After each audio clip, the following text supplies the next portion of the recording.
Então, já que a gente viu que mitigar é a resposta mais comum e que a partir dela, né, para diminuir a probabilidade, o impacto ou os dois de um risco, a gente vai então estabelecer atividades de controle. E aqui entram os famosos controles internos. E aí, gente, controle interno pode ser diversas coisas. Várias coisas podem ser relacionadas a controle interno. Eu ter um duplo cheque num processo, né? Por exemplo, eu fazer e pedir alguém para conferir. Eu ter lá a segregação de funções pode ser um controle, né? A aprovação por um conselho, um sistema, um documento, né? Então, o controle interno pode ser desde a coisa mais simples, que é uma conferência, até um rito mais específico, tem um processo que é um controle, é um processo estabelecido como um mecanismo de controle, ou é um sistema, ou a submeter a um conselho superior para que ele decida, né, e aprove aquilo. Tudo isso são exemplos de controles.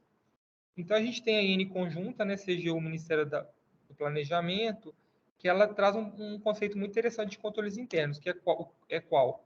Controle interno da gestão, né, ele são o quê? Conjunto de regras, procedimentos, diretrizes, protocolos, rotinas de sistemas informatizados, conferências e trâmites de documentos e informações, entre outros.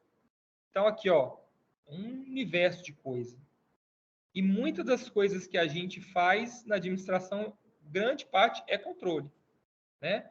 Operacionalizados de forma integrada pela direção e pelo corpo de servidores das organizações, né? Destinados ao quê? E aqui é o mais importante, ó. Os nossos controles internos têm que ser para quê? Para enfrentar os riscos e fornecer garantia razoável na consecução da nossa missão e dos nossos objetivos. Então, controle tem que ser, gente, é importante que os controles sejam sempre uma resposta aos riscos, que eu tenha a capacidade de entender a qual risco eu estou lidando, adotando aquele controle. Né? Quando eu falei assim, tinha a nota de empenho que tem um campo 9999, né? Aquilo ali pode ser um controle que não está sendo bem utilizado, ninguém sabe por quê. E aí, o controle interno mal utilizado ou utilizado de forma ineficiente gera burocracia. Porque aí eu posso ter muitas coisas, muitos entraves nos meus processos que são, muitas vezes, são riscos que referem-se a riscos que eu posso aceitar. Então, eu tenho ali um processo todo elaborado de conferência de alguma coisa que o impacto é muito baixo. De repente, eu não precisaria ter aquilo. Aquilo ali eu posso otimizar para um risco mais crítico, né? E isso exige da organização muita maturidade para chegar nesse nível, né? A gente teve no nosso IGG, o último, teve uma questão que eu fiquei até um pouco encucado, que era assim, a organização, ela trata seus riscos de forma ela tem um nível de gestão de risco a ponto de desburocratizar, de ver quais riscos, quais controles são ineficientes ou desnecessários, né? Aí eu fiquei muito alarmado de ver que a gente respondeu que fazia tudo ali. Só que, peraí, a gente não está nem avançado ainda na gestão de risco. Vamos avançar em gestão de risco primeiro, e aí a gente vai ter condição de fazer isso quando a gente for maduro, né? Então, isso pode levar a gestão de riscos bem implementada, leva a controles internos efetivos, eficientes, né? E isso ocasiona também na diminuição da burocracia, né? Todos nós sofremos com a burocracia, mas nem tudo que se coloca como controle realmente tem uma lei, tem um normativo, tem um risco que faça ser necessário você ter aquele controle.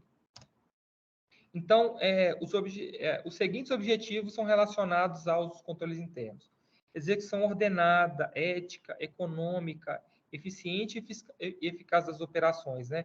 Então, para que a organização funcione de forma adequada, cumprimento das obrigações de accountability, né? Que a gente possa cumprir nossas obrigações de prestação de contas e de informar e alcançar os resultados que a gente pretende.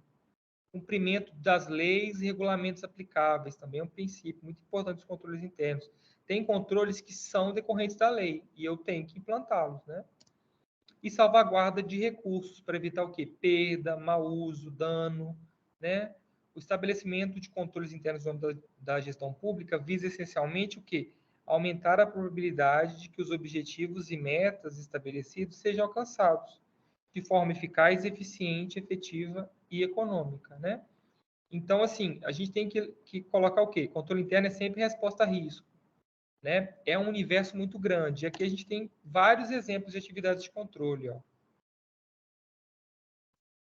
Atribuição de autoridade e limites de competência. Isso é um controle, né?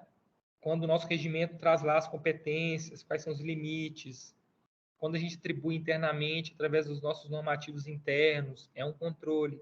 Revisão de superiores. Se eu pedir meu chefe para revisar um documento, para ele revisar uma verificação que eu fiz, uma planilha, isso é controle.